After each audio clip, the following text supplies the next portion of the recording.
안녕하세요. 반갑습니다. 자, 문제 한번 볼까요? 오늘 풀었던 거. 네, 간단하게만 강평합니다.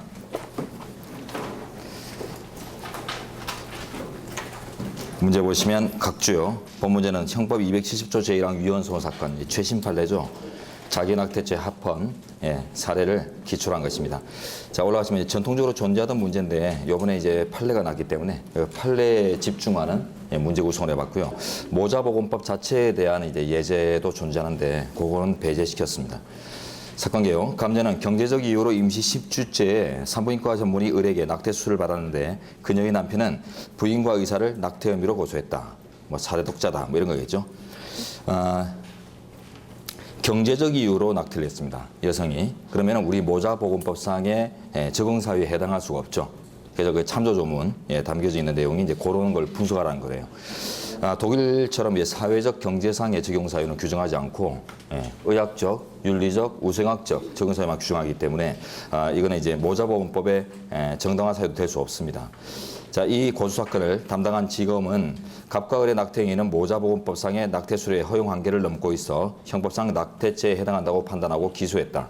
이에 갑과 을은 이 자기낙태죄 조항과 그 대항범이라고 할 수 있는 이제 업무상 동의낙태죄 조항에 대해서 위헌이라고 주장하고 있다. 자, 내려가시면 1번 태아의 생명권이 인정될 수 있는지 논하라.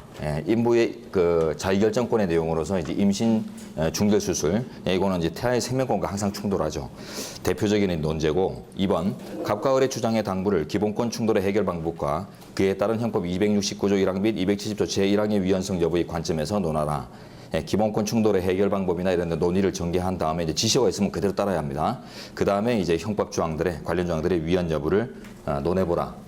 기본권 충돌의 해결 방법을 중심으로 논하는 거는 이제 이익 형량으로 갈 건지 규범조화로 갈 건지 이제 이런 걸로 선택하라는 거죠. 왜냐하면 학계에 견해 대립이 살짝 있죠. 아예 애초에 태아의 생명권만 중시해서 유사 충돌 사례, 진정한 충돌이 아니다. 인부의 자기결정권을 완전 무시해버리는 견해도 있고, 인부의 자기결정권도 중요하다라고 해서 이제 진정한 충돌로 보면서 이익 형량으로 풀자는 견해가 있습니다. 근데 그 견해가 학계에서는 다수설이에요. 이익 형량. 그리고 또 규범조화로 가자는 견해가 있는데 상대적으로 소수입니다. 근데 우리 책에서는 이제 우리 판례 태도와 똑같이 규범조화적으로 판단합니다. 그래서 과잉금지 이걸로 판단하고 우리 판례도 규범조화로 판단했어요. 이익형량으로 가지 않았습니다. 이익형량으로 가는 게 이제 다 학계 다수설인데 왜 이익형량으로 판례는 가지 않았을까? 태아의 생명권, 이익형량으로 가는 이제 견해는 태아의 생명권을 중시하는 견해예요. 그 유사 충돌로 보는 견해는 태아의 생명권을 또 너무 중시하는 견해고, 그러다 보니까 한쪽에 치우치는 것보다는 인부의 자기결정권도 충분한 헌법적 근거가 있으니까 규범조화롭게 경계선을 마련하자, 이런 태도가 가장 무난한 것 같아요. 그래서 규범조화적 이제 판례의 태도와 똑같이 해설을 마련하시면 되겠어요. 들어가 보시면 해설. 자, 설문일에 대해서 이제 생명권의 근거부터 일반론 이제 들어야 됩니다. 일반론. 그래서 생명권의 개념 들고 우리 헌법에 명문 규정 없다는 거 제시 잘 하셔야 돼요. 명문 규정이 없기 때문에 그 근거 대립이 살짝 있으나 그 이번에 견해의 대립 나오지만 그거는 그냥 뭉개도 됩니다. 그거는 뭉개도 되는데 오히려 배점이 그 문제점에 있는 배점이 실제 시험에서는 이제 더 부과될 수도 있어요. 견해의 대립은 살짝 뭉개버리시고 판례 소개하셔야 됩니다. 세 줄 뒤에 헌재는 사형제도 위헌소원 사건에서 생명권은 선언적이고 자연법적 권리로서 헌법에 규정된 모든 기본권의 전제로 기능하는 기본권 중의 기본권이다. 최상위의 기본권적 가치. 생명 없는 권리는 의미 없다. 이런 의미에서 생명은 모든 기본권의 전제다. 이런 이제 바탕을 깔고 있죠. 이 판례의 이제 뉘앙스 제시하셔야 되고, 그 다음에 검토 가서 자연법적 권리로서 인정하고 이제 선고에서 그걸 찾자면은 10조 정도에서 찾는 게 타당하다. 이거는 이제 여러분이 아무거나 검토해도 돼요. 자, 그 다음 이번 태아의 생명권 주제성은 이미 한 거죠. 기본권 보호에 관련해서 해서 배아의 기본권 주제성하고 같이 우리 사건 판서 정리하면서 논했던 그 부분입니다. 그거 대법원 판례도 다음 페이지에 가면 나오는데 대법원 판례까지 안 쓰셔도 괜찮아요. 아래 세 줄 대법원 판례까지는 안 쓰셔도 되고 이제 아주 엄격한 요건 하에서 설정하고 있는 이제 그런 거. 낙태 허용요건 관련돼서 판례 나오는데 그거는 대법원 판례는 적시 안 해도 되고 헌재 판례는 적시를 잘 하셔야 됩니다. 생명권 인정하고 있다. 자, 그 다음에 설문 2에 대해서 내려가시면 이제 기본권 충돌 관련해서 위헌 여부를 논해보라고 했죠. 기본권 충돌을 논하는 전제로서 이제 어떤 기본권 간의 충돌이 있는지를 먼저 보여주셔야겠죠. 그래서 임산부의 자기결정권, 인공 임신 중절 관련된 자기결정권이 자 인정된다는 거 보여주시는데요. 그 위에 근거 조항이 10조와 17조 이렇게 이제 보통 다수설이 이제 얘기하는데 그거는 자세히 못했더라도 제시를 못했더라도 헌재 판례는 제시를 또 잘해줘야 되겠죠. 그래서 요번에 나왔던 판례에 이제 조업 문구가 있으니까 셋째 줄 개인의 인격권 행복 추구권에는 10조입니다. 10조. 헌법 제10조에는 개인의 자기 운명 결정권이 전제되는 것이고 이에는 낙태의 자유도 포함된다고 합니다. 포함되는 걸 전제로 해서 아래 주둔대 가시면 인부의 자기결정권, 즉 낙태의 자유를 이 법이 제한하고 있다라고 판시한 바 있다. 그래서 인부의 자기결정권이 일단 10조에 근거해서 인정되고 인부의 자기결정권의 내용으로서 낙태의 자유가 포함되는가 이런 논의가 있는 부분인데 부정하는 견해도 있어요. 인부의 자기결정권 인정하지만 낙태의 자유는 포섭되지 않는다라는 견해도 있는데 우리 현재는 낙태의 자유까지도 자기결정권의 대상 내용으로 이제 포함시킵니다. 선택형 문제와도 관련해서 중요한 부분이죠, 여기는. 자, 2번 기본권의 충돌과 해결 방법. 예. 여기서는 문제점에서 이제 태아의 생명권과 인부의 자기결정권이 충돌하는 장이다라는 걸 밝히신 다음에 해결 방법으로서 이익형량과 규범조합법 2개 제시하시고 헌재도 제시하겠죠. 오른쪽 가시면 두 번째 단락. 헌재는 스스로 밝히고 있듯이 기본권의 성격과 태양에 따라 그때그때마다 적절한 방법을 선택, 종합하여 해결해 왔다. 이 문구 암기하셔야 됩니다. 이 문구 암기해서 기본권 충돌은 아주 이제 빈출 쟁점이기 때문에 이 정도는 암기를 하고 계셔야 돼요. 자, 검토 내려가시면 검토는 유연하게 생각건데 이제 헌재를 약간 지지하는 듯한 검토입니다. 생각건데 헌법의 통일성을 도모하는 규범조화적 해석 방법이 헌법 정신에 더 충실한 방법이 될 수 있으므로 원칙적으로 타당하다 볼 것이나 여기서 끝나지 말고 이로써 모든 문제를 해결할 수는 또 없으므로 두 방법을 모두 동원해서 모두 동원해서 다각적인 검토를 하자. 그래서 규범조화를 중심으로 이익 형량에서 이미 발견된 형량의 요소들이 있죠. 자유우선의 원칙이나 인격우선의 원칙이나 그런 것들을 함께 고려하면서 판단하자. 이런 식으로 누그러뜨리는 것이 가장 좋은 검토입니다.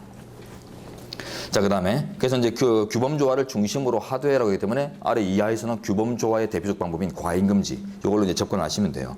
내려가시면 현행형법에 대한 검토 이제 구체적 결론이죠. 자, 문제점 요거 판상에서 그대로 나왔던 부분인데요.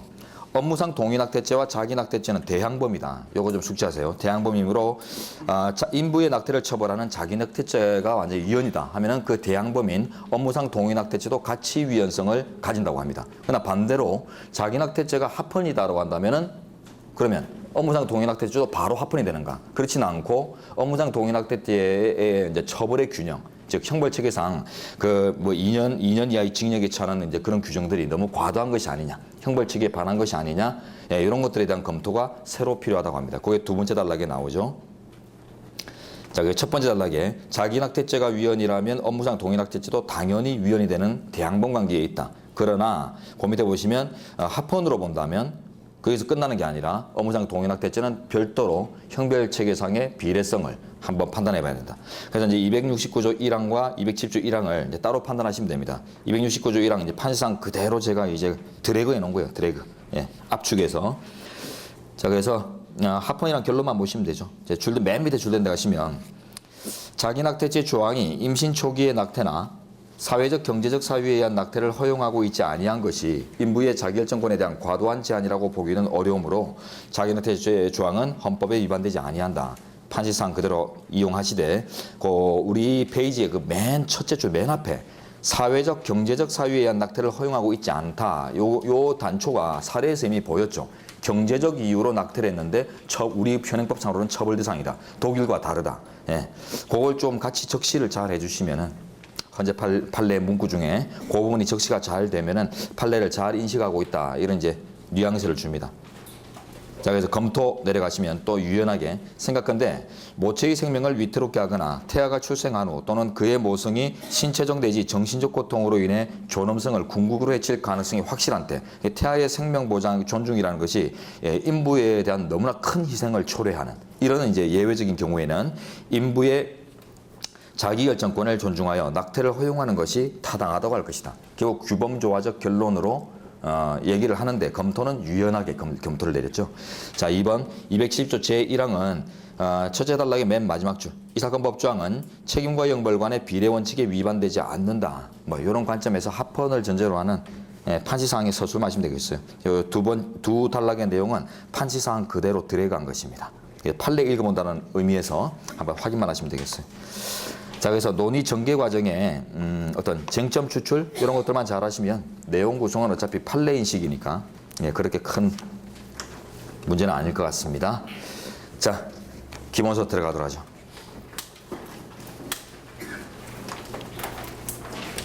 269페이지. 기본권의 제한과 그 한계, 이제 과잉금지 원칙과 본질 내용 침해 금지, 요 두 가지 이제 보시는 부분인데요. 뭐 로마자 1번, 2번 이런 것들은 기본이니까 보시고요. 다음 페이지 로마 3번도 마찬가지입니다. 근데 3번에서는 그 기출이 있는데요. 예, 헌법 유보의 종료 관련해서 출제, 예, 유일하게 하나 정도 존재하니까 그거 한번 읽어보는다는 의미에서 그 정도 인식하는 의미에서만 내용 보시고 그 외 나머지 내용들은 예, 숙지하려고 하지 마세요. 2번에 가줄된데 우리 헌법에는 일반적 헌법 유보 조항이 없다. 독일하고 차이 나기 때문에 좀 의미 있게 다뤄지는 부분입니다. 자, 그다음에 개별적 헌법 유보 조항은 다양하게 존재하는데 그 줄된 부분에서 29조 양부분 있죠. 군인 등의 국가배상 청구권, 즉 이중 배상 금지 규정. 예, 그거 왼쪽에 그 기출 지문하고 상관된 부분이니까 그거 정도 보세요. 자, 그래서 1번 헌법 유보는 그 정도 넘기고 2번 법률 유보는 가면 또 일반적 법률 유보, 개별적 법률 유보 이런 식으로 오른쪽 가시면 또 헌법 유보와 똑같은 정도로 이제 유형이 구분되는데 의미 파악 안 하셔도 됩니다. 뭐 시험 문제 절대 안 나오고요. 그다음에 이제 3번 가시면 기본권의 내재적 한계라는 게 나오죠. 자, 요거 전체 관계 칠판으로 한번 보도록 하죠. 요 정도만 인식하고 그냥 책 넘기시면 됩니다. 일반적으로 독일을 중심으로 하는 이제 논의 정인데요. 내재적 한계 이론까지 이제 합치면은 자, 독일의 경우는 애초에 이제 그 입헌주의가 성립되면서 가장 이제 제일 먼저 나오는 기조가 의회를 신뢰하는 것입니다. 국민의 대표로 구성된 의회에 대해서 막강한 신뢰, 자유임을 근거로 한 신뢰를 부여한다. 그러다 보니까 일반적으로 기본권장 관련해서 일반적 법률 유보 규정을 채택합니다. 최초에는 의회의 신뢰. 자, 근데 그래서 이제 일반적으로 어떤 기본권 유형을 구분하지 않고 일반적으로 포괄적으로 입법자가 알아서 하라. 이런 식으로 이제 의회를 신뢰하는 규정을 두는데 이게 이제 히틀러 등에 의해서 남용이 되죠. 그래서 국민을 사지로 몰고 인종을 말살하는 각종 정책을 국민투표와 입법을 거쳐가지고 한단 말이에요. 그렇기 때문에 이거 안 되겠다. 그래서 이제 헌법 유보, 간념, 헌법에서 직접 기본권 제한의 요건이나 사유를 규정하는 헌법 유보 또는 개별적 법률 유보, 입법자에게 맡기더라도 개별적으로 한계를 지어서 위임을 하는 그런 개별적 법률 유보 형태를 취하게 되는데요. 자, 그러다 보니까 이제 여기서 또 불합리한 지점이 나오죠. 예, 절대적 기본권 논의가 나와버리죠. 자, 요때 절대적 기본권이라는 거는 이제 성질상, 속성상 절대적으로 제한할 수 없는 기본권 이런 의미가 아니라 독일에서의 절대적 기본권 논의는 이제 개별적 법률 유보 규정을 두다 보니까 개별적 법률 유보 규정이 없는 기본권 영역에서는 그러면 법률로서는 제한할 수 없는 것인가? 이제 이런 이제 논의가 나오게 됐다는 거죠. 이제 법률로 제한할 수 없는 기본권 이런 의미에서 이제 절대 기본권 논의가 나오게 되고요. 그래서 그런 기본권을 제한할 수 없다는 뜻이 아니라 그런 것도 제한할 수 있다. 입법자에게 이제 너무나 남용을 막기 위한 것이지 결국 제한이 안 된다는 것은 사회적 카오스이기 때문에 그래서 제한이 가능을 전제로 하는 논의가 내재적 한계 이론이라고 해서 나오죠. 그래서 법률로 제한할 수 있다는 명문의 실정법 규정이 없더라도 모든 기본권은 내면적으로 스스로의 한계를 갖고 있기 때문에 그 한계 지점 내에서는 법률로 제한할 수 있다는 근거 없어도 제한할 수 있다. 이런 논리가 나와요. 그래서 절대적 기본권을 대체하는 이론으로 대체하는 논증이 나오는데 이게 이제 우리나라에서는 필요가 있을까? 우리나라에서는 필요가 없죠. 우리나라는 일반적 법률 유보장 37조 2항을 두고 있기 때문에 모든 기본권을 다 법률로 제한할 수 있다고 근거지고 있어요. 그렇기 때문에 이런 이제 법률로 제한할 수 없다는 의미의 절대적 기본권 이런 건 등장하지 않거든요. 우리나라에서는. 그래서 이런 논의가 필요 없는데 헌법재판소 판례가 이 논의를 수용하는 듯한 판시를 함으로써 이제 학계 비판을 많이 받고 있고 기출까지 되고 있죠. 자, 내려가시면 3번의 1 독일에서의 기본권의 내재적 한계 이론 금방 설명드린 내용이니까 줄된 대로 나중에 확인만 해보시고 2번 우리 헌법상 내재적 한계 이론의 적용률 우리는 필요 없다 그랬죠. 우리는 필요 없기 때문에 이런 논의 도입이 필요 없는데 자 이제 나로 갑니다. 학설 무시하시고 헌재 판례 이에 대해서 이제 비판이 많습니다. 오른쪽에 기출도 있고요.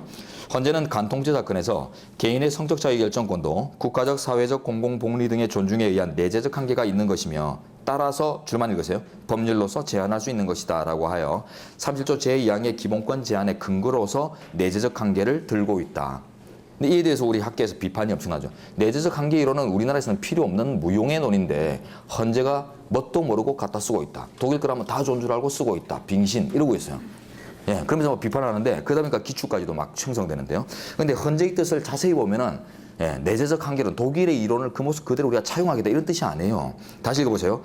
개인의 성적 자기결정권 등 기본권은 국가적 사회적 공공복리 등의 존중에 의한 내재적 한계, 내면적인 한계가 있으므로 그래서 37조 2항에 따라 밑에 법률로서 제한할 수 있도록 된 것이다. 이런 식으로 우리 37조 2항의 취지, 규정 취지를 설명하는 의미에서 이렇게 내재적 한계를 들고 있거든요. 그러니까 독일어 논의를 갖다 차용하겠다, 갖다 쓰겠다, 활용하게 해야 된다. 이런 논의가 아니라 우리 37조 2항에 따라서 우리 37조 2항이 법률로서 기본권을 제한할 수 있다고 한 근거가 바로 내면적인 한계가 존재하기 때문이다.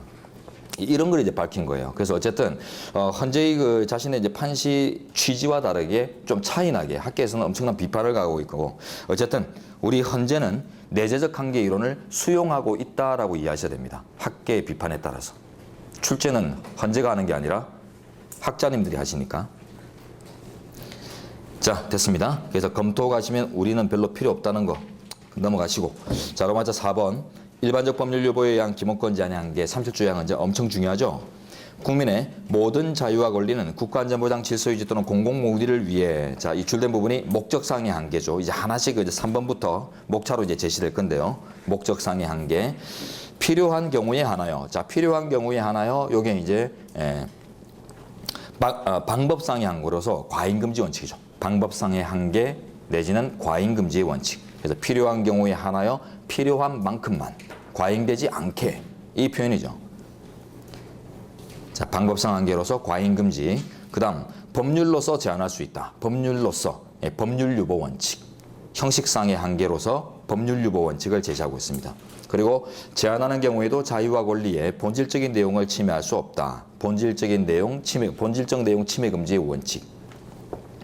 자, 일단 또 둘째 줄에 법률로서 제한할 수 있다. 이 표현하고 37조 2항의 맨 앞부분 모든 자유와 권리는 이 두 가지를 연결하면요. 모든 자유와 권리, 일반적 법률 유보 조항이다. 어떤 개별 기본권을 전제로 하는 것이 아니라 기본권 일반에 대해서 제한의 근거를 설정하고 있다. 이제 이런 식으로 보고 있죠. 그래서 앞쪽과 법률로서 제한 요걸 합쳐서 일반적 법률 유보 조항이다. 이렇게도 표현하고, 또 필요한 경우에 하나에 여기 강조점을 두면 과잉금지 조항이다. 이렇게도 표현할 수 있죠. 자, 이제 하나씩 봐야 되는데요. 이번에 제한의 대상인 기본권, 요 논의는 논술쟁점으로서 별로 의미 없으니까 간단하게만 설명드리는데요. 그 모든 자유와 권리라고 했기 때문에 뭐 사회권이나 뭐 청구권이나 하여튼 기본권은 전부 37조 2항의 적용 대상이다. 이렇게 보는 견해가 있고, 그 둘째 줄에 법률로서 제한할 수 있다. 제한이라는 용어를 우리 37조 2항이 규정하고 있기 때문에 제한 가능한 기본권은 자유권 유형이 한정된다. 자유권 같은 경우에 이제 입법이 이제 주로 제한을 의미하는 것이고, 그 입법 친화적인 청구권이나 뭐 사회권 같은 입법 형성권이 많이 이제 인정되는 그런 영역은 제한이라는 의미보다는 형성적 법률 유보, 구체화적 법률 유보 이런 의미를 쓰다 보니까 이때 이제 제한이라는 이제 용어에 강조점을 두게 되면 자유권이 한정된다라는 견해도 나와요. 근데 몰라도 됩니다. 자, 그 다음 내려가시면 3번 목적상의 한계, 국가안전보장 헌정사 빈출입니다. 1972년 유신헌법에서 처음으로 도입됐다. 국가안전보장. 국가안보, 국가의 조직력 이런 것들을 아주 강조하던 시절입니다. 유신.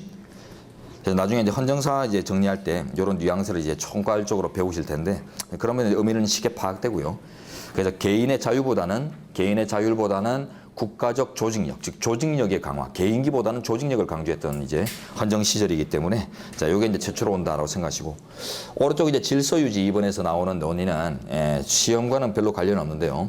질서유지의 의미를 아주 넓게 봐버리면 1번의 국가안전보장을 의미하는 이제 국가질서 이런 것까지 다 포섭되기 때문에 국가안보라는 것을 따로 둔 이유가 이제 별로 없어져요. 그래서 질서유지 개념을 좀 좁게 보자. 그래서 공공의 안녕질서라는 좁은 의미만 보고 국가질서는 빼자라는 게 통설입니다.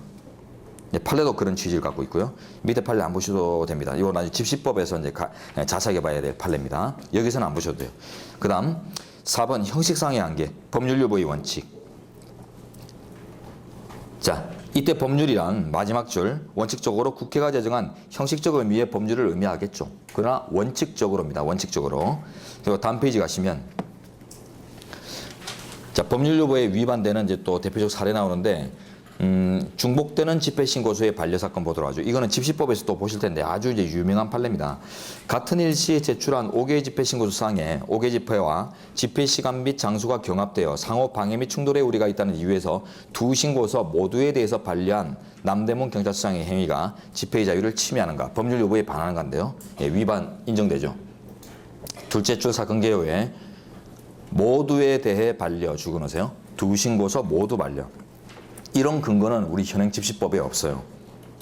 자, 밑에 내려갑니다. 둘째 줄. 자, 우리 집시법은요, 8조 2항에서 뒤에 접수된 집회신고에 대해서, 이제 중첩되는 신고에 대해서요, 뒤에 접수된 집회신고에 대해서만 금지 통고를 할 수 있도록 규정하고 있습니다. 뒤에. 자, 요거를 이제 밑에 써놓으세요. 선착수 법리가 규정되어 있어요. 선착수. 선착수 법리 규정. 요거는 외워두셔야 됩니다. 부속법률 문제로서도 중요합니다. 그래서 둘 다 모두를 반려할 수 있는 법적 근거는 존재하지 않는데 이 경찰서장이 이렇게 행위를 했어요. 그래서 바로 법률 요구 위반이다 평가 나오고 사실관계에 관한 검토는 나중에 집시법 가서 좀 자세히 보도록 하겠습니다. 다음 문화방송에 대한 방송위원회 경고 사건. 자, 이제 근거법 상위 위임법에서 정한 어떤 규제 사유들보다 좀 더 가벼운 규제 사유를 구체화한 것이 법률 요구에 반하는가. 상위법에는 예시되지 않았으나 열거되지 않았으나 그것보다 상위법에 열거된 것보다 더 가벼운 규제다. 자, 이러면은 내용면에서 이미 상위법의 위임 범주에 포섭되어 있다 이렇게 볼 수도 있겠죠. 그러나 기본권을 제약하는 입법과 관련해서는 아주 엄격하게 해석을 해야 된다. 엄격한 문헌 해석을 필요로 한다. 이렇게 하면서 우리 현재는 위헌으로 판단 내립니다. 자, 내용. 이 사건 경고의 경우 법률, 상위법이죠. 법률에서 명시적으로 규정된 제재보다 더 가벼운 것을 하위 규칙에서 규정했다. 자, 내용면에서 보면 더 가벼운 내용이니까 대소포함 이렇게 볼 수 있겠지만은 문헌적으로 접근하면 어때요? 상위법에는 없는 내용을 새로 담았다. 이렇게 파악할 수도 있죠. 그럼 이제 실질면, 내용면으로 갈 것인가, 형식면으로 갈 것인가. 일반적으로는 실질을 추구하는데요. 자, 요 밑에 보시면 줄대인데요. 세제 줄. 자, 일반적인 행정법상의 법률 요구 원칙을 판단할 때는 좀 느슨하게 판단할 수 있을지 몰라도 그러나 만일 그것이 기본권 제한적 효과를 지니게 된다면 자, 기본권 제한 키워드죠. 국민의 기본권을 제약하는 입법과 관련된 내용이라면 이걸 느슨하게 볼 수 없다는 겁니다. 아주 기본권의 보장 내지 실현이라는 관점에서 아래쪽 보시면 이는 행정법적 법률 요구 원칙의 위배 여부에 불구하고 37조 2항에 따라서 엄격한 법적 근거를 지내한다. 그런데 그냥 엄격하게 따지겠다. 그러니까 문헌적으로 가겠다는 거죠. 그래서 상위법에 문헌화되어 있지 않기 때문에 법률 요구 위반이다 라고 평가합니다. 그래서 요거는 첫째 줄을 사건 개요인 것처럼 해서 외워두셔야 돼요. 요 판례는. 첫째 줄, 두째 줄까지가 일단 지문사항입니다. 결론까지. 그래서 일반적으로 이제 행정법상에 뭐 어떤 행정작용에 법적 근거가 있는가 이런 걸 판단할 때는 좀 느슨하게 포괄적으로 판단할 수 있을지 몰라도 국민의 기본권 침해 내지는 제약과 관련될 수 있는 작용은 그렇게 해서는 안 되겠다라고 합니다. 그 다음에 마지막 교사임용시험에서 가산점 부여 사건. 교사임용시험에 있어서 사범계대학 졸업자들의 한 해 5%의 가산점을 부여하는 것이 법률요구 원칙에 위배되는가? 줄된 들어갑니다. 요게 사건 개요입니다. 요거 줄된 부분이 바로 지문입니다. 공개전형의 실시에 관해 필요한 사항은 대통령령으로 정한다라고만 할 뿐 이 사건 가산점 항목에 관해서는 아무런 명시적 언급도 하고 있지 않다.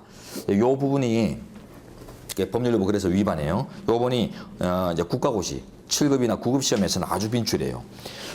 다시 올라갑니다. 공개전형의 실시에 관해 필요한 사항 다운표 해볼까요? 필요한 사항.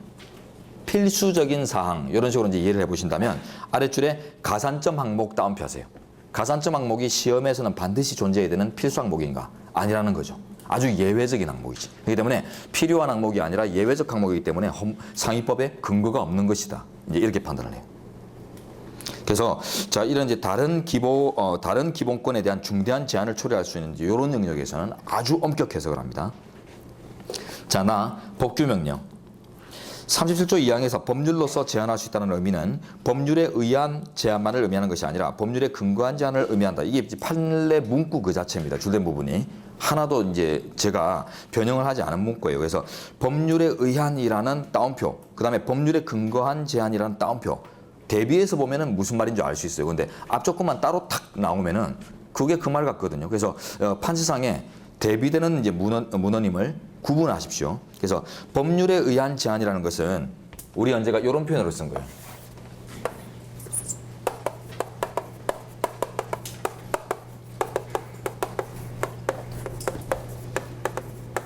이런 표현으로 쓴 건데, 그래서 요걸 조금 여러분들이 삽입 표시로 추가를 해주시면은 이해하시기 쉬워요.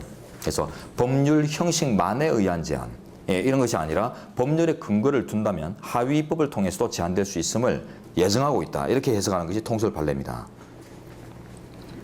네, 모든 걸 다 법으로, 법률의 형식만으로 처리하는 것은 뭐 국가 조직과 관련해서 좀 너무 딱딱한 해석이니까요. 자, 그래서 둘째 줄, 법률에 근거한 제한을 의미하므로 법률뿐만 아니라 법률에 근거한 하위 규범에 의해서도 기본권을 제한할 수 있다. 그래서 형벌법규나 처벌법규도 위임이 가능하다라는 해석론이 여기서부터 출발을 해요. 형벌법규가 대표적으로 기본권 제한 입법이죠. 그러나 일반적으로 37조 2항의 해석론에서 위임이 가능하다라고 보니까 형벌도 위임이 가능하고 조세법규도 위임이 가능하고 이런 해석론들이 나오고요. 그 내용은 나중에 신체의 자유에 가면 죄형법정주의 내용으로 다시 확인됩니다. 처벌 조항도 위임 가능, 이런 거 왼쪽 여백에 하나 살짝 써놓으시면 좋겠습니다. 형법에서도 같이 관통되죠. 자, 요때 이제 하나 더 체킹하실 게 아래 동그라미 2번 쪽에 줄대 내보시면 법령 보충적 행정규칙도 인정되는 행위 형식이라는 거, 행위작용이라는 거, 적법한 행위작용 파악하시고, 자, 미리 이제 설명을 들었는데, 자, 오른쪽으로 가서 줄대 한번 보죠. 판례. 자, 입법자가 규율의 형식을 선택할 수 있다 할 것이다. 따라서 헌법이 인정하고 있는 위임입법의 형식은 예시적인 것으로 보아야 한다. 헌법이 예정하고 있는 위임입법의 형식 대표적으로 75조의 대통령령, 95조의 총리령 부령, 그 외에 뭐 중선의 규칙, 대법원 규칙, 국회 규칙 재정권, 뭐 이런 것들, 지방자치 규정 재정권 이런 것들이 뭐 산재해 있죠. 그래서 우리 일반적으로 이렇게 이해합니다. 일반적으로 헌법상 자율기구에는 자율입법권이 헌법상 다 마련되어 있어요. 요것도 하나 기억해 놓으십시오. 헌법상의 자율기구에 대해서는 일반적으로 자율기구란 말은 이제 독립기구를 얘기합니다. 일반적으로 자율입법권이 헌법상 부여되고 있다.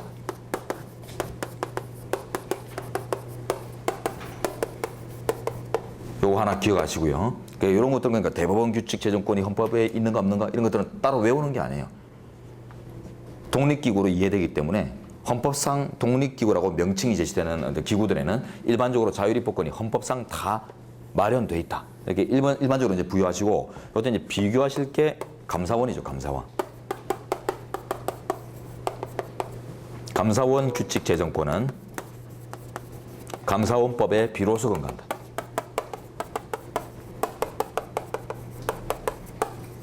헌법에 없어요. 그래서 이제 요게 성격이 행정명령으로 성격만 가지는가, 법규명령의 성격도 가질 수 있는가, 이런 논의가 이제 감사원 파트로 가게 되면 나오게 돼 있어요. 그래서 요거 이제 미리 하나 기억해 놓으시고. 자, 그래서 이제 75조나 95조 등을 중심으로 하는 이런 자율입법권이 헌법에 예정되어 있단 말이에요. 자, 이렇게 예정되어 있는 자율입법권이 열거적인 것인가, 아니면 예시인가, 요거에 관한 것인데 우리 현재는 예시로 봅니다. 왜요? 오른쪽 여백에 그 줄근 제 써야죠. 헌법 제40조로부터 유래하는 입법 형식의 선택권이라는 국회의 재량권을 인정하기 때문입니다. 헌법 제40조로부터 유래하는 입법 형식의 선택권. 우리 앞쪽에서 봤죠. 입법 시기의 선택권, 입법 형식의 선택권 이런 거 하면서 봤던 판서 정리했던 적이 있어요.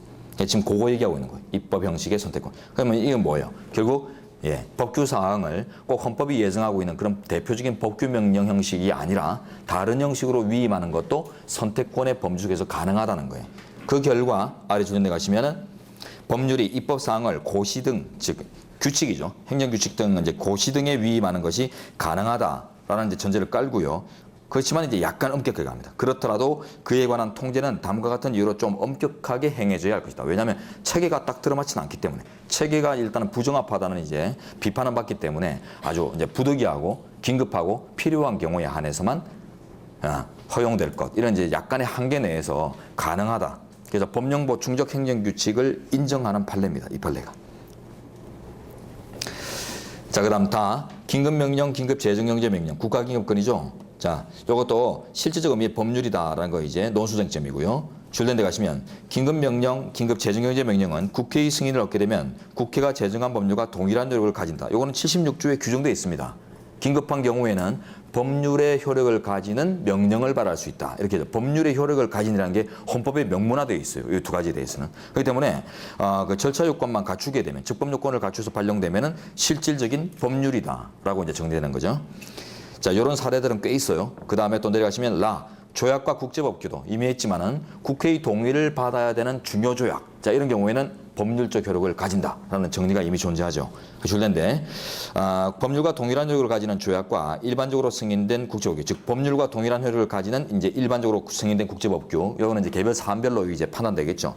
자, 이런 것들도 실질적 법률에 해당하니까 여기에서 법률로서에 해당한다는 거예요. 그래서 그럼 총체적 결론이 뭡니까? 37조 2항상에 법률로서 제한할 수 있다 할 때 그 법률로서의 의미는 형식적 및 실질적 법률로서 제한할 수 있다. 이렇게 이제 본다는 거죠. 형식적 법률에 한정되지 않는다는 거네요. 자, 그 다음 2번. 법률의 일반성. 법률의 일반성은 법률이라는 규범의 속성입니다. 즉, 법규범의 일반적인 속성이 일반성이에요. 일반성. 일반 주상성. 같은 말이죠. 자, 이제 개별 구체성을 가지면 그거는 이제 처분이다라는 구체적인 행정작용이고, 일반 주상성을 가졌을 때 그게 규범이다. 법률이다. 이렇게 볼 수 있다는 거예요. 자, 법률은 일반성을 속성으로 하는데, 법률의 일반성이란 규범 수신인이 불특정 다수이라는 의미와 규율 대상인 사례가 불특정 다수라는 의미를 포괄한다. 행정집행이나 사법집행을 매개하지 않고 직접 국민에게 권리 의무를 발생케 하는 집행적 법률은 권력분립의 원칙에 위배될 소지가 있고, 규범 수신인이 특정되는 개별인 법률이나 규율 대상이 특정된 개별 사건 법률 등의 개별적 법률들은 평등 원칙에 위배될 소지가 있으므로 원칙적으로 허용되지 않는다. 이게 처분적 법률의 이제 정리인데요. 자, 뒤에 가면 대통령 파트에서 또 나올 겁니다. 미리 정리해버리는데요.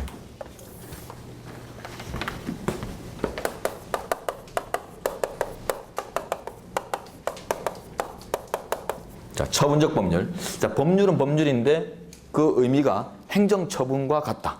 이런 의미에서 이제 정립된 용어죠. 그러면 이게 이제 가능하겠는가? 이런 법률의 제정이 가능한가? 자, 법률은 일반성을 속성으로 한다고 했어요. 일반성을 속성한다고 했어요. 그래서 그게 이제 왜 의미인가 하면, 자, 법률은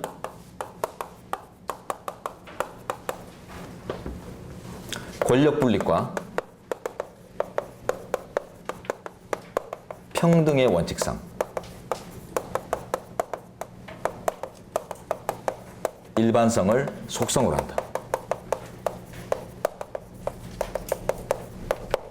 자, 요걸 하나 정립해 놓으시고, 자, 권력 분립, 구체적인 집행작용과 일반적이고 포괄적인 의사결정작용, 국가의사결정작용을 분립시켜 놓은 거. 요거와 그 다음에 평등원칙, 전 국민을 일률적으로 규율하는 것을 이제 원칙적인 모습으로 하는 태도하에서 개별적인 규율, 이런 것들이 이제 위헌 소지가 있다는 거죠.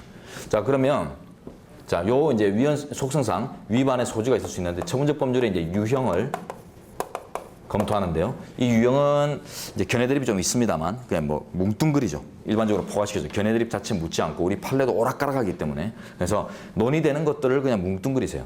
자, 집행적 법률과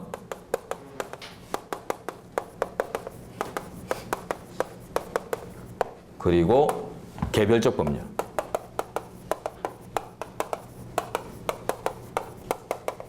요 두 가지 정도가 이제 기본적 법률의 유형으로서 고려됩니다. 고려됨. 요 정도로 이해하시고요.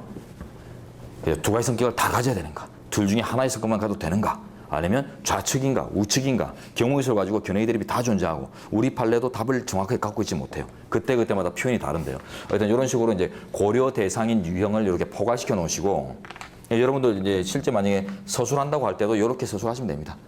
그 처분적 법률의 유형으로는 집행적 법률과 개별적 법률이 고려되는데 하면서 이제 결론 내리시면 되죠. 문제는요, 집행적 법률은 권력 분립의 원칙에 위배될 소지가 있고요. 그 다음에 개별적 법률은 평등 원칙에 위배될 소지가 있어요. 그래서 원칙에 반하기 때문에 이제 위헌이 아닌가 문제되지만은, 자, 취급, 어떻게 취급하는가? 통설과 판례상. 결론적으로, 극단적인 처분에 해당하거나 혹은 불합리하지 않으면은 허용할 필요성이 있다고 필요성을 인식하는 게 현재의 통설 판례입니다. 그래서 극단적이거나 불합리하지 않은 이상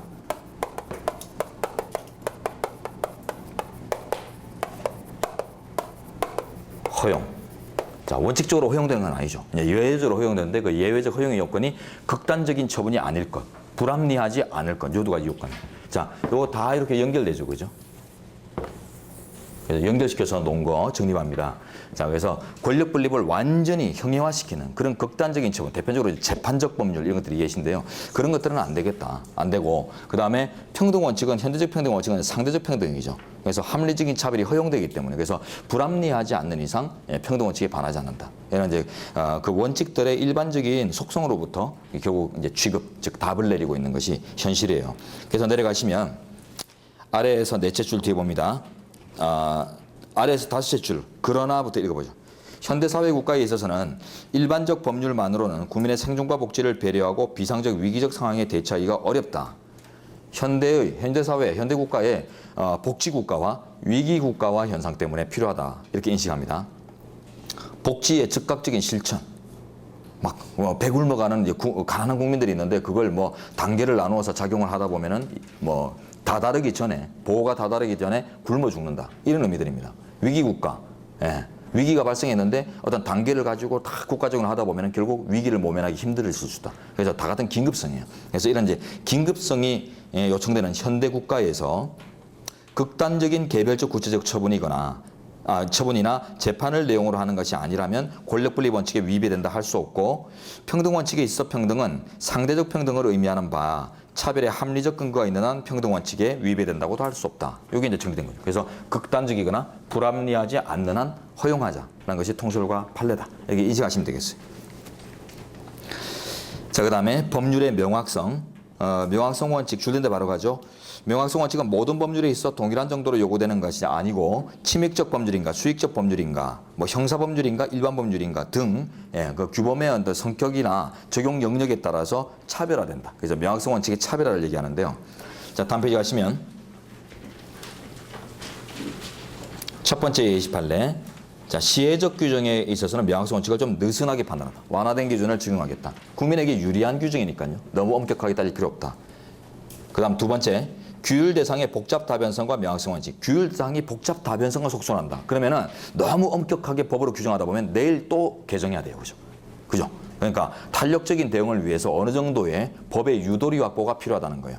법의 유도리 확보. 그 다음 형사법률에서 명확성의 원칙. 형사법률은 가장 강력한 기본권 제한 입법, 침익적 입법이기 때문에 침익적 입법 중에 침익적인 거죠. 그렇기 때문에 아주 엄격하게 따져야 된다라는 법리 나오고요.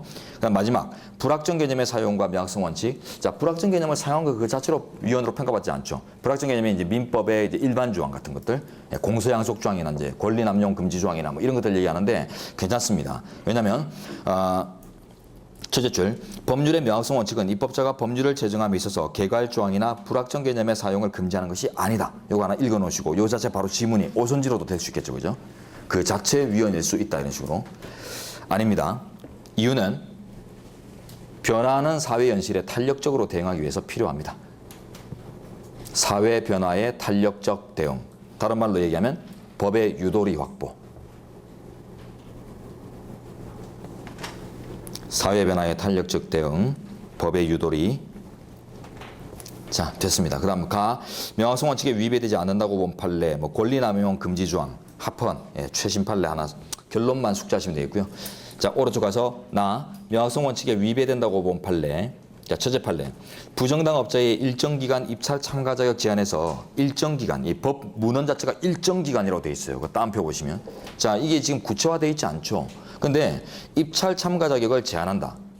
부정당 업자로 이제 평가돼가지고 입찰 참가 자격이 제한하면 이건 대표적인 기본권 제한 입법이죠. 그렇기 때문에 엄격한 명확성을 요구하는데 그냥 일정 기간 동안 제한한다. 이렇기 때문에 이거는 완전 당국의 자의에 일임한 것에 불과하지 법률로서 규율된 바가 없다. 그래서 이제 명확성 원칙에 반하게 돼 있어요. 그래서 이런 부정당 업자들의 입찰 참가 자격을 제한할 제도의 필요성은 존재하는데 그 구성 내용이 너무 모호하다. 그래서 단순 위헌이 아니라 헌법 불합치. 제도 자체는 괜찮으나 내용이 잘못되었다. 이런 결정이 나오게 돼 있죠. 그다음 두 번째 판례. 자동차 등을 이용하여 범죄 행위를 한 때 운전면허 필요적 면허 취소. 필요적 운전면허 취소 사유. 자, 자동차를 이용한 범죄 행위. 이 내용이 너무 포괄적이라고 합니다. 이거는 아주 이제 국가고시의 빈출 영역이죠. 자동차를 단순한 운송수단으로만, 이동수단으로만 이용한 것도 범죄에 이용한 것인가. 이런 것들이 이제 대표적으로 문제되는데 그 인과성을 찾기가 어렵죠. 그래서 유영철이 강남에서 이제 연쇄살인을 할 때 지 차를 몰고 다녔다.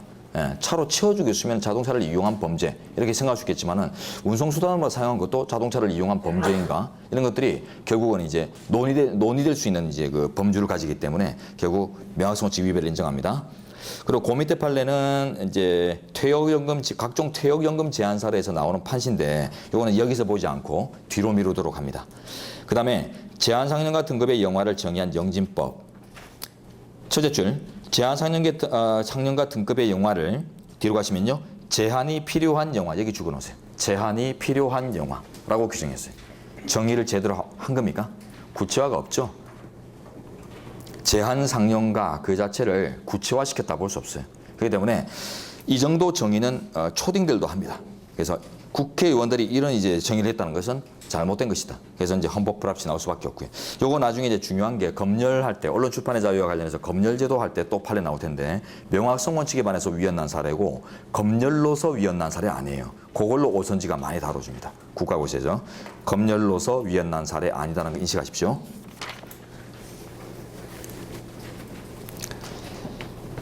자, 5번 방법상의 한계, 과잉금지 원칙.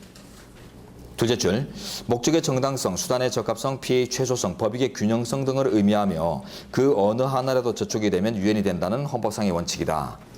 네 가지, 네 단계를 다 통과해야 비로소 합헌인 아주 엄격한 심사 기준이에요. 자, 그 다음에 3번부터 목적의 정당성부터 하나씩 보는데 일단 개관부터 먼저 하도록 하죠. 자, 칠판. 자, 과잉금지 원칙은 일단 목적의 정당성, 수단의 적합성,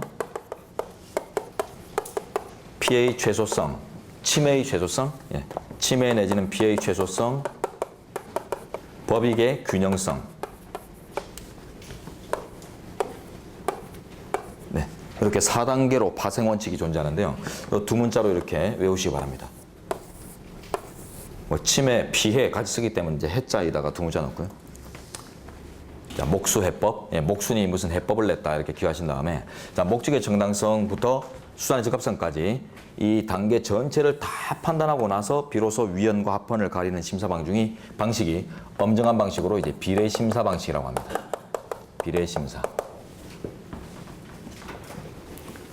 그리고 요거는 이제 절반 정도 딱 이렇게 경계를 나눈 다음에 목적의 정당성이나 수단의 적합성 정도의 의미 파악만 해놓고 위헌인지 합헌인지를 가리는 방식도 있어요. 심사 방식 중에. 자, 요걸 이제 총칭 개념으로서 우리 현재가 자의 심사 방식이라고 합니다. 자의금지 원칙에 따른 심사. 그래서 주로 이제 평등 원칙에 평등권 침해 관련해서 이제 강한 입법 형성권을 전제로 해서 자의 심사를 원칙으로 하고요. 나중에 보면은 꼭 거기 한정도 있지 않습니다.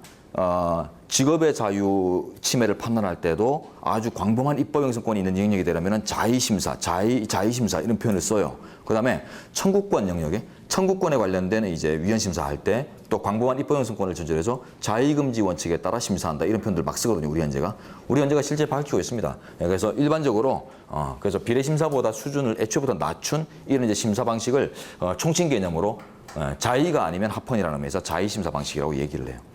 그래서 다양한 곳에 존재하는데 그걸 사건마다 구분하기는 힘들어요. 왜냐하면 이게 결국 심사 기준의 선택이라는 것이 케이스 바이 케이스이기 때문에 우리 현재 마음대로 해요.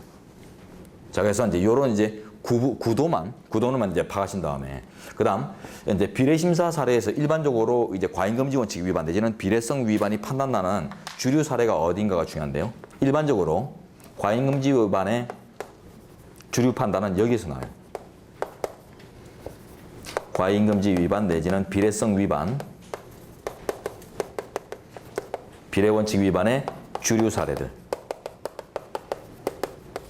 이쪽에 분포되어 있어요. 그래서 침해의 최소성이나 법익의 균형성 여기에 이제 반한다고 해서 주로 위헌나고 목적의 정당성이나 수단의 적합성 없다고 해서 위헌 나온 사례는 아주 예외입니다. 자, 그래서 이런 것, 여기서 위헌나는 것들은 이제 그 위헌성이 아주 농후한 것들이죠. 그렇기 때문에 그런 것들은 시험에서, 선택형 시험에서 주로 또 물어보는 이제 경향성도 있는데, 트렌드는 아니에요. 트렌드는 많이 지나갔어요. 예전에 이제 목적의 정당성이 없다, 수단의 적합성이 없다 이런 이제 그 중에서 아주 대표적 리딩 케이스는 뭐 동성도봉 금원제 사건이나 뭐 이런 것들이 막 처음 나오고 할 때는 상당히 의미 있게 그걸 선택형에서 또 물어봤어요. 물어봤는데 지금 목적의 정당성이 없어 위헌난 사례나 수단의 적합성 없어 위헌난 사례는 지금은 또 많이 늘어가지고 수십 개예요. 엄청 많아요. 그렇기 때문에 이걸 또 외우고 있어야 된다. 이런 것들을 상당히 힘들기 때문에 대표적인 리딩 케이스 우리 그 기본서에 담겨져 있는 것들 중에 몇 개 정도 동성도몽 금원제나 뭐 이런 거나 조금 기억하시면 되겠어요.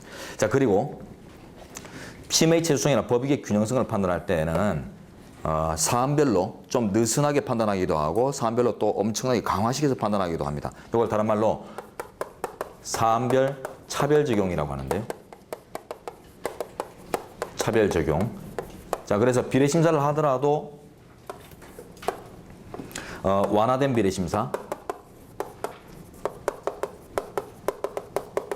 비례 심사 안에서도 원형의 비례 심사, 그리고 강화된 비례 심사 이렇게 구분해서 기준을 분류할 수 있고 가장 강화된 형태의 비례심사 기준을 우리 헌재는 이제 명백 현존하는 위험의 원칙에서 이제 언론 출판의 자유의 표현의 자유의 제한에 대한 이제 그 미국 이론은 미 연방 대법원의 이제 이론으로 형성된 명백 현존하는 위험의 원칙 그걸 이제 도입해 쓰고 있거든요. 도입해 쓰면서 그럼 그게 우리 헌재가 일반적으로 사용하는 비례의 원칙과는 어떤 관계냐 했을 때 가장 강화된 비례심사 기준이다 이렇게 표현을 합니다. 그래서 명백 현존 위험의 원칙. 이런 거 정도 아시면 되겠고. 그다음에 이제 원형과 완화된 모습 이런 것들은 나중에 국가유공자 가산점 사건이 리딩 케이스로 존재하는데 평등권 관련해서 그쪽에 가면은 완화되고 원래 그대로 가고 이런 것들을 다기하게 판례 안에서 볼 수 있어요. 그리고 이제 수단의 적합성 이런 데서 조금 이제 논의할 거인데 그거는 이제 기본서 보면서 보도록 합니다.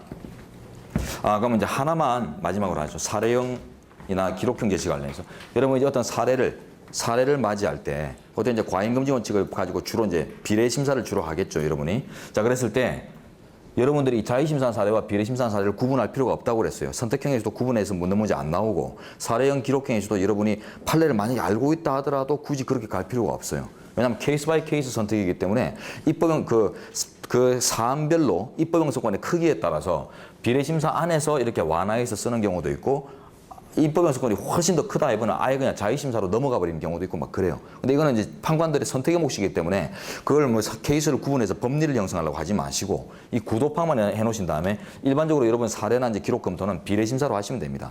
비례심사로 검토하시되 대신에 비례성 위반의 주류 사례가 이쪽 이하에서 걸려내미진다는 그 이쪽 이하에서 이쪽 판단 이하 단계에서부터 주로 위헌이 나오니까 목적의 정당성이나 수단의 적합성 같은 것들은 별도 목차로 잡아가지고 여러분들이 풍부하게 쓰려고 할 필요가 전혀 없어요. 그래서 1번 목적의 정당성 및 수단의 적합성 포괄시킨 다음에 입법 목적 대충 사례에서 확인되면은 뭐 청소년 보호법이라면 청소년의 뭐 건강보호다, 청소년의 뭐 성보호다 이런 거 이제 제시하면서 일반적으로 인정해버려야 돼요. 일반적으로 괜찮다.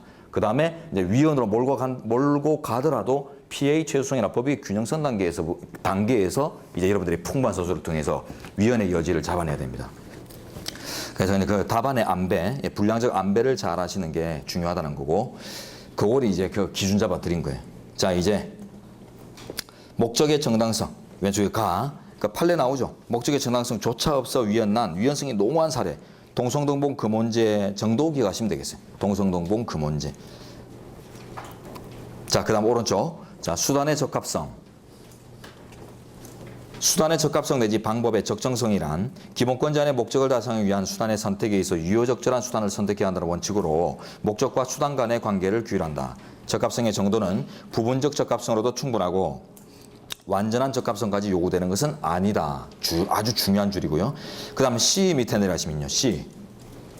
수단의 적합성은 선택된 수단이 목적 달성을 위해 유일한 수단일 것을 요구하지도 않습니다. 비슷한 표현이죠. 그리고 또 B로 가시면 수단의 합헌성 판단을 우리 현재는 수단의 적합성 영역에서 하던 적도 있었는데 최근에는 최소 침해성 판단 단계로 미루고 있다. 이런 것들을 이제 보여주고 있는데요. 자, 칠판. 수단의 적합성 관련해서 최적합성이나 유일 수단성 요구하지 않습니다. 그리고 합헌성 판단, 수단의 합헌성 판단은 하지 않는다. 최근의 경향.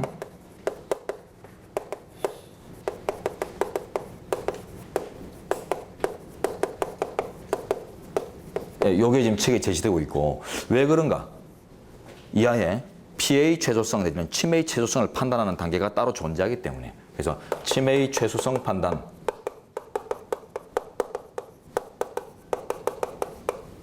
후속 판단이 존재하기 때문에.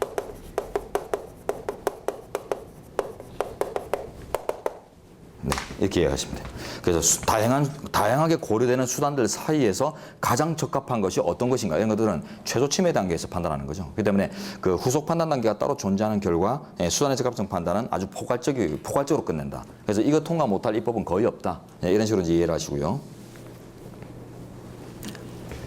자, 다음 페이지. 다 피해의 최소성. 다른 방법이 그 수단의 적합성이나 법익의 균형성 이런 것들이 주로 공익적 목적과 제한되는 사익, 즉 공사익 간의 어떤 관계를 주로 타진하는 데 비해서 피해의 최소성은 다양한 수단들 중에서 가장 적합한 수단이 어떤 건가, 수단과 수단 사이의 관계를 고려한다는 게 조금 특징이 있습니다. 셋째 줄, 수단의 적합성이나 법익의 균형성이 목적과 수단 사이의 관계를 규율하는 데 비해 피해의 최소성은 다양한 수단 사이 관계를 평가하는 점에서 차이가 난다. 이 정도 뭐 이해는 당연히 하셔야 되고요. 그 다음에 최소 침해성 판단에 있어서 법률효과에 대한 예측이 불명료한 경우 입법자의 예측 판단에 대한 심사는 개인적 핵심 자유의 영역 등을 규제하는 경우에는 입법자가 구체적 인과관계를 소명 입증해야 되지만 타인과의 사회적 연관성이 큰 영역을 규제하는 경우에는 입법자의 예측 판단이 명백히 잘못되었는지 여부만을 통지하면서 또 소명 입증 관계도 전환된다. 이런 이제 평가를 내리는데요. 다시 올라가시면 아래에서 넷째 줄 뒤에 개인의 핵심적 자유 영역 줄거보시고 핵심적 자유 영역, 그 다음에 아래 두 줄 중간에 타인과의 사회적 연관성이 큰 영역, 사회적 연관성이 큰 영역 줄거보시고 이렇게 구분하는 거예요.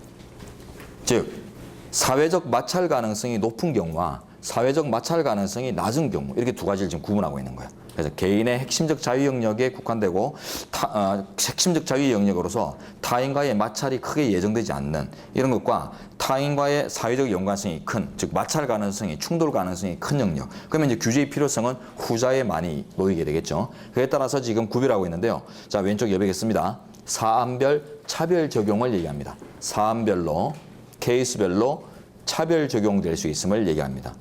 그리고 이 내용은 참조 페이지 283이라고 써놓으세요.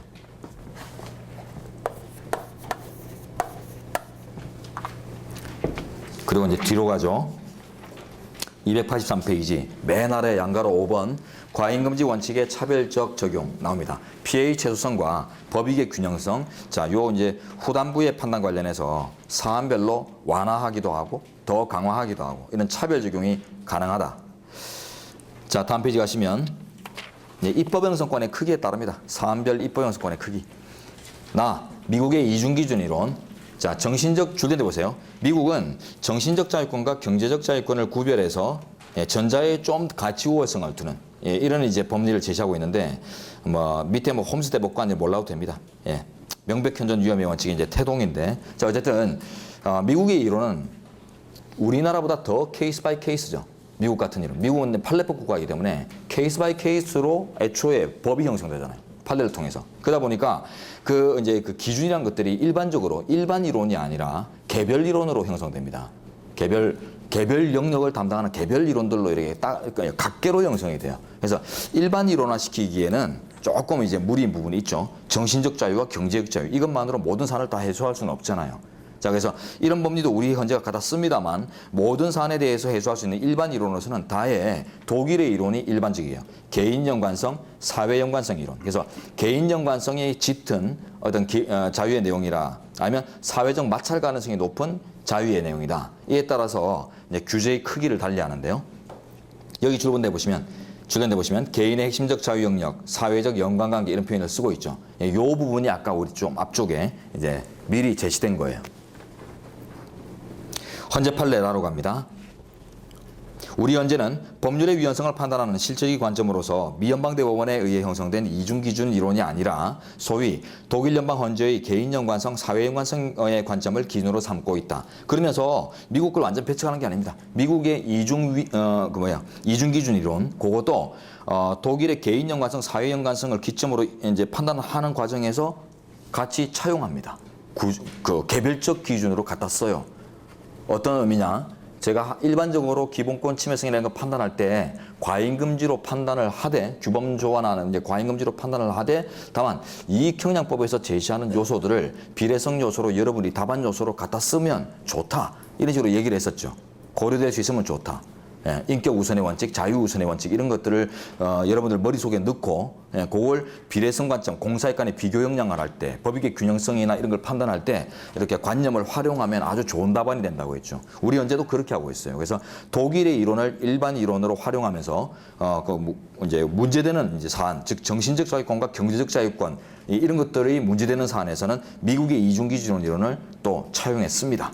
그 결론을 갖다 써요. 그래서 우리 헌재의 일반 기조는 이렇게 기하세요. 일반 이론으로서는 주로 독일 이론을 쓰고요. 그 다음에 특수 이론으로서는 미국의 이론도 갖다 씁니다. 일반 이론으로서 독일의 이론을 일반 이론으로 쓰면서 미국의 이론을 특수 이론으로 제시하기도 합니다.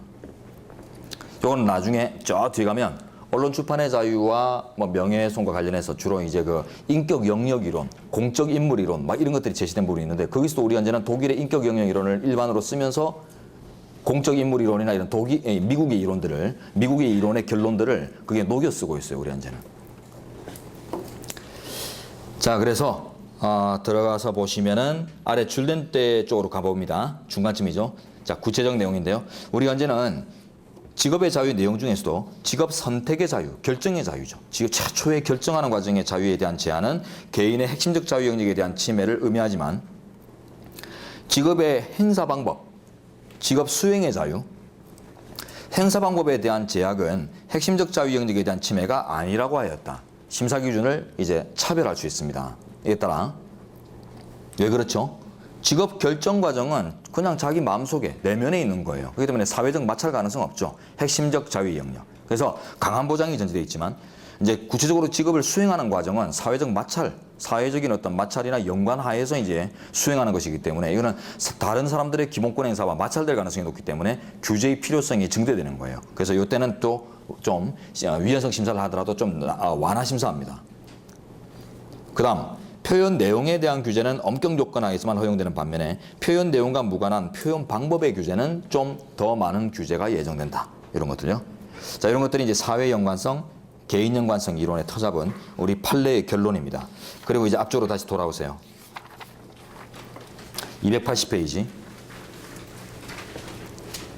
자, 그 결과 이제 280페이지 A의 아래 단락 내용은 283페이지의 사안별 차별 적용의 내용을 이제 미리 소개한 것이다.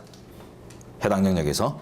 자, 이렇게 이제 이해하시고 뭐 입증 관계나 이런 것들까지 세세하게 보실 필요 없습니다. 자, 내려가시면 그 밑에 판례에 박스 판례 예시판에 들어가시면요.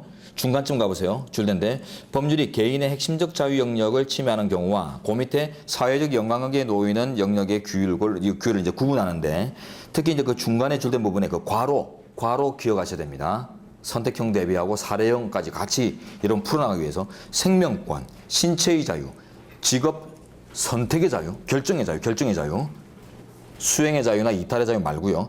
직업 결정 과정의 자유, 요 세 가지는 외우세요. 이거는 핵심적 자유 영역으로 봐서 강한 보장을 전제로 해서 접근합니다.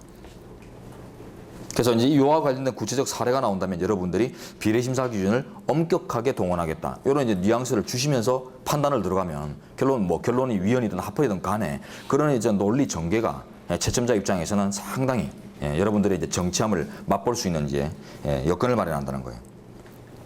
자, 그다음 의료보험 요양기관의 강제지정제, 요거는 강제지정제 말고 대용되는 게 이제 계약지정제라고 첫 줄에 나오는데요. 내용 첫 줄에 계약지정제. 이제 병원에서 요구하는 겁니다. 병원별로 이제 선택적으로 강제지정 여부를 이제 선택할 수 있도록 이렇게 해야 될 텐데 왜 전 병원에 의료보험을 강제하느냐? 그렇기 때문에 이제 럭셔리 병원이 못 나오는 것 아니냐 이런 식으로 주장을 하니까 의료보험의 이제 그 균등한 의료복지를 위해서는 강제 지정이 필수적이다, 필요하다 이렇게 하면서 이제 합헌으로 내는 부분인데요. 그래서 계약 지정지를 채택하더라도 그 밑에 보시면 줄는데 낙관적인 예측과 부정적인 예측이 가능하다 이렇게 얘기하고 있죠. 그러니까 입법 형성권에 크기가 있다는 거예요. 그 다음에 이거는 입법 형성권이 크다는 걸 지금 예정하는 부분이고 또한 밑에 또 아래 또 주시는 데 가시면 의료 행위의 사회적 기형이나 사회적 연관성의 비중이 매우 크다. 의료의 영역은 국민의 생명과 직결되는 영역이기 때문에 사회적 마찰, 사회적 연관성이 큰 영역이어서 국가 규제가 강할 수 있다. 이런 걸 지금 예정하고 있죠. 그러니까 미국 같은 나라도 오바마 케어 해가지고 뭐 건강보험 강제 가입하고 뭐 그것 때문에 뭐 셧다운제도 나오고 막 이랬었잖아요. 그래서 이에 대한 미국 같은 자유국가에서도 이런 강제 지정을 일반적으로 허용되는 걸로 이제 접근할 수 있다. 이런 측면. 그래서 국민건강보험 뭐 혹은 의료보험 요양기관 강제지정제 또 국민연금 강제가입 이 전부 합헌입니다. 현재 판례. 자, 그다음 오른쪽에 B 구체적 적용예. 기본권 행사의 방법을 제한함으로써 입법 목적을 달성할 수 있음에도 행사의 여부 자체를 제한하는 것은 최소성에 반한다고 합니다. 이런 문구는 기억하세요. 사례형 기록형에서 여러분들이 활용할 수 있는 좋은 단초들입니다. 대표적 그 리딩 케이스가 밑에 기부금품 모집 금지법 사건인데요. 사건 개요.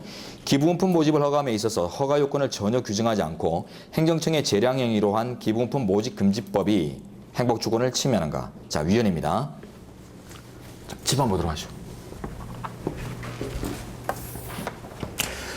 판례가 두 가지인데 경과를 가지고 정리하셔야 됩니다. 기부금품 모집 금지법 사건이 있고요.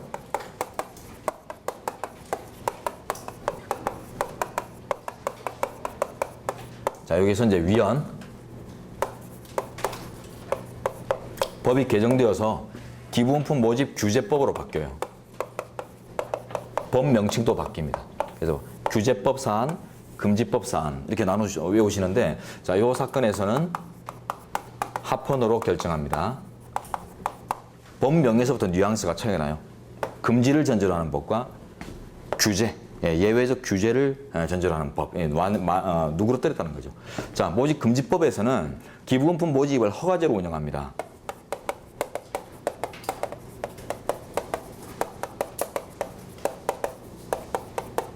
허가제로 운영하면서 허가 요건을 구체화하지 않았어요.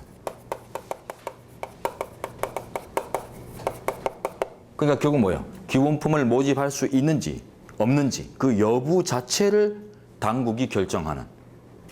그러니까 수행 과정의 구체적인 방법을 제약하는 내용이 아니라 애초에 모집이 가능한가 불가능한가 이 여부 자체를 갖다가 당국이 관리하겠다. 국가가 관리하겠다. 이런 의미를 갖고 있다는 거예요. 허가 요건이 없기 때문에.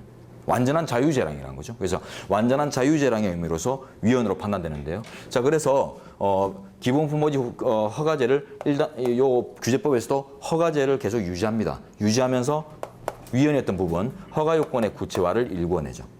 그래서 이 부분이 이제 합헌으로 제시됐는데 이때 조심하실 게 기부금품 모집 허가제 자체는 위헌이 아니라고 했어요. 우리 헌재가 기부금품 모집 충분히 이게 이제 사회 혼란을 초래할 수 있는 먹튀들도 많고 이러기 때문에 어느 정도의 규제는 필요하다. 그래서 허가제로 운영하는 것 자체는 합헌입니다.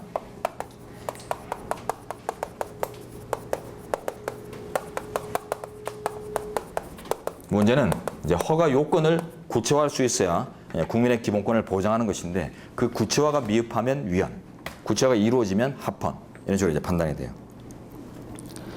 그래서 이제 법을 평가하자면은 금지법은 여부 자체를 규제한 거예요.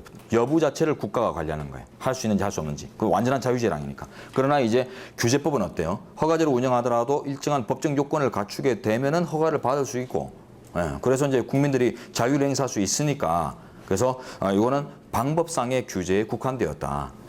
그래서 그 여부 자체를 국가가 바로 관리하고 있는 것은 아니다. 이런 평가를 같이 받습니다.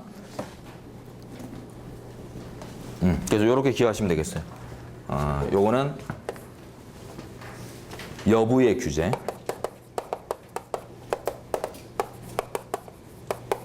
요 의미는 이제 허가 요건을 구체화했다는 의미는 이제 여부의 규제가 아니라 수행 방법의 규제로서 최소화되었다. 이런 의미하고 또 직결이 돼요. 자, 줄는데 빨리 확인하죠. 기본권을 보다 적게 제한하는 단계인 기본권 행사의 방법에 관한 규제로서 공익을 실현할 수 있다면 그죠? 그걸로 끝나고 그걸로 안 된다고 볼 때 아래 줄인데 그 다음 단계인 기본권 행사의 여부에 관한 규제를 선택해야 할 것인데 이 사안은 방법에 관한 규제로도 충분함에도 불구하고 여부 자체를 국가가 관리한 것이 잘못됐다, 과도하다 이런 평가를 합니다. 그래서 밑에 줄에 보시면 이 사건 금지법은 허가 요건의 구체화가 없는 결과 기본권 행사의 방법을 규제하는 것이 아니라 여부 자체를 규제하고 있는 것이다 이렇게 평가 내리고요. 자, 그래서 이제 과도하다는 평가로까지 갑니다. 그다음 금지 처분받은 수용자의 집필 금지, 금지 처분, 뭐 독방에 갔다 이렇게 생각하시면 되겠죠. 예, 좀 똘끼 있는 사람들이에요. 그래서 집필을 금지시키는데, 자 집필묵을 제공하지 않습니다. 똘끼가 있기 때문에. 자 집필묵은 자해 도구가 돼요. 거기에 써놓을까요? 집필 금지 그 근처에 집필묵은 똘끼 있는 사람들의 자해 수단이 돼요. 연필로는 막 긁어대고요, 찌르고 종이는 뚫뚫 말아가지고 입속에 틀어놓고 숨 막혀 죽겠다고 그렇게 하고 있어요. 그렇기 때문에 이 자해 방지를 위해서 집필묵을 금지했는데 이게 상시적으로 금지한 게 위헌났어요. 전면 금지가. 그래서 그 하루 일과 중에 사람이 하루 종일 똘끼를 부리는 건 아니다. 그래서 아침에 새벽이슬 맞고 이렇게 탁 깨어나가지고 공기 맑을 때는 정말 식구가 떠오를 수도 있다는 거예요. 그럴 때는 제공하고 점심 먹고 나서 나른해가지고 또 똘끼를 부려볼까 할 때 요때 이제 금지하고 이런 식의 이제 최소화된 규율도 가능한데 하루 종일 상시적으로 전면 금지했다는 게 이제 위헌입니다. 자, 그다음 그래서 제도 자체가 위헌이라는 뜻은 아니에요. 그다음에 그 첫째 줄에 나오죠. 집필행위 자체는 허용하면서 집필 시간을 축소하거나 횟수를 줄이는 방법 등 최소화된 방안들이 마련될 수 있다 이렇게 얘기합니다. 아침 이슬. 자, 그 다음에 경비업자의 겸용금지. 경비업을 선택하게 되면 그 외의 업을 하지 말아라. 대표적으로 이제 경비업자 교육업이나 뭐 이런 것들, 학원 운영 이런 거 막 못하도록 합니다. 자, 이 법의 입법 취지는 그건 넘어가도록 하시죠. 복잡해집니다. 자, 어쨌든 내려가시면은 다섯째 줄에 그 토털 서비스라는 영어가 나오죠. 토털 서비스를 절실히 요구하고 있는 현직 추세에 위반되는 규정으로 봅니다. 토털 서비스 요구 추세에 위반된다. 뭐 지금 뭐 세코미니 이런 경비회사들 한번 보세요. 학원 경비원들의 교육부터 시작해서 장비 제작, 운용, 이 모든 과정이 토털로 해서 운영이 될 때 획일성이 온다. 제대로 된 이제 경비가 이루어질 수 있어. 이런 이제 추세에 비추어 볼 때 단순히 옛날처럼 문전만 지키는 이런 단순한 경비의 구태연함에 벗어나지 못했다. 이런 판시를 내려요. 결론만 아시면 됩니다. 이 판례는. 자, 다음 페이지. 다음 페이지 2번 이하는 이제 좀 쉬었다 진행하도록 하죠.